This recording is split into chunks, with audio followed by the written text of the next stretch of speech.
In my country, we're fighting like hell for the democracy we once took for granted. And that affects all of us.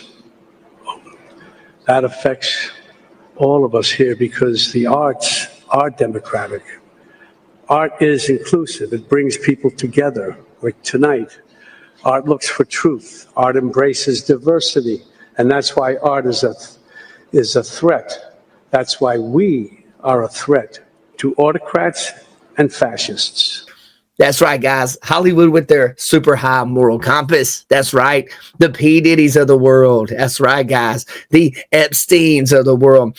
You know, did you guys see Leonardo DiCaprio standing up there with his buddy, global warming activist who flies around the earth on his jet plane? That's right, guys. Let's keep it going. America's Philistine president has had himself appointed head of one of our premier cultural institutions.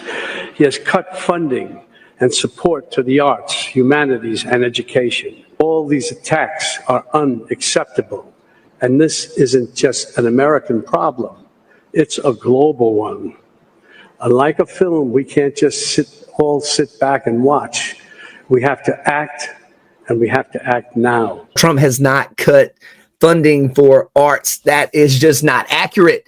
And guys, you know, if Trump was such a dictator, hey, why is he allowing Robert De Niro to just walk around outside and defame him? Why doesn't he do what Kim Jong-un does in North Korea? That's because Trump is not a dictator. Let's keep it going. These guys are losing it. If he wins the election, you won't be on the show anymore. He'll come looking for me. There'll be things that happen that none of us can imagine. That's what happens in that kind of a dictatorship, which is what he says.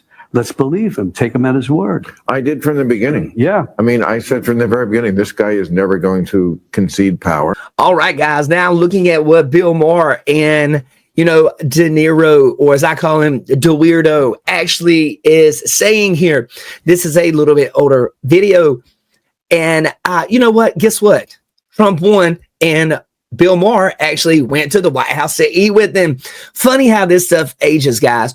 And, you know, as De Weirdo said here, Bill, if Trump wins, guess what?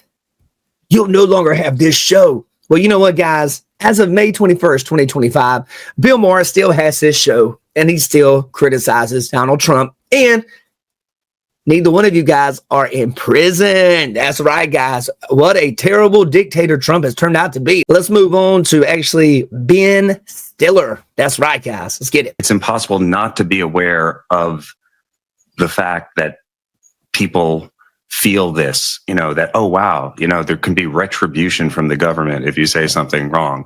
And that's really scary. So just to even be thinking that way is, but, you know, of course, I'm aware of it. I think everybody's aware of it. Someone needs to mention to Ben Stiller that it was actually the Biden and Harris administration. The federal government wanted to make parents domestic terrorists over that entire situation because they didn't want their children indoctrinated into the LGBTQ plus minus LYX part CCC 419 beta 17 group at school. That's right, guys.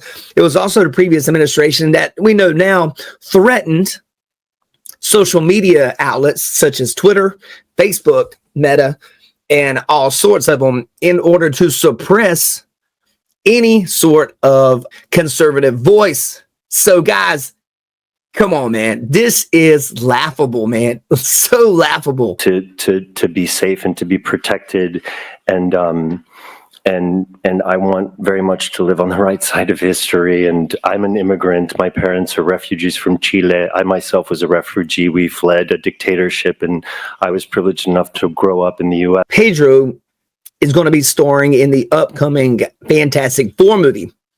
He is from Chile, as he said. For some reason, he feels like being on the right side of history means he is against illegal immigrants being deported back to their home country. That's right, guys. Yeah, he is on the right side of history because he is a globalist. That's right, guys. He's on the right side of history because he's one of these Holly weirdos that has no idea how the actual world is actually working. But hey, that's Hollywood. But guys, I'll tell you somebody funny that actually cracks me up every time I see him interacting with the public, and that's going to be Jerry Seinfeld, guys. We need more Jerrys. Let's get it. You, Jerry Seinfeld, free Palestine! You support the genocide of babies in Gaza! Free Only you. Palestine! Free Palestine! You, Jerry Seinfeld, you support the genocide of Palestinian children! You rabid dog! Free Palestine! Free Palestine! All right, guys. So there you go. You know, as you look into it, I don't see a bunch of conservative people standing outside people's houses yelling and screaming. That's right, guys. I don't see many of them throwing Molotov cocktails. I don't see many conservative people burning electric car chargers. I don't see it, guys. You know, it's pretty crazy to me how blind and one-sided these Holly weirdos and the people that follow them can actually be. The idea that Ben Stiller, Robert DeWeirdo, Pascal from Chile, and whoever else wants to get on that train, it's amazing how ridiculous and out of touch they all are. They're as out of touch as Joe Biden shaking hands with, you know, the air. But guys, I do want to mention one thing in this video as well.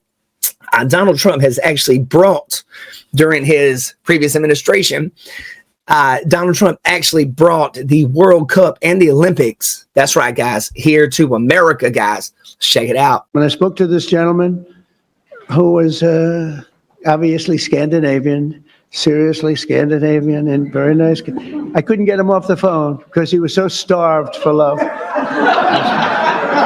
He just kept, I must have had him for 2 hours. I couldn't. I said, sir, I have to go. I'm president-elect. Yes. All I said to him, yes, yes, yes, we will take good care. They wanted to know that if they choose us for the Olympics, will we treat them nicely? And I said, we're going to treat you like so well, like you've never been treated. We got the World Cup. I got them both. And I said, man, I won't be president. I won't be, I got the Olympics and the World Cup, and I won't be president. And they're going to forget that I got them. Nobody's going to mention it because, you know, a little bit, that's the way life is. And then they rigged the election. And then I said, you know what I'll do? I'll run again and I'll shove it up their ass. I then realized, I said, you know what?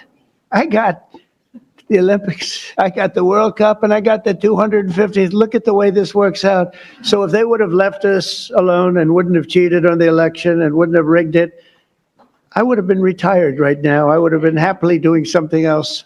And instead, they have me for 4 more years. Can you believe it? There you go, guys. You guys are watching On Air with Nick Java and Nick Java podcast here on YouTube, Facebook, and Instagram. I hope everyone has a blessed and wonderful day.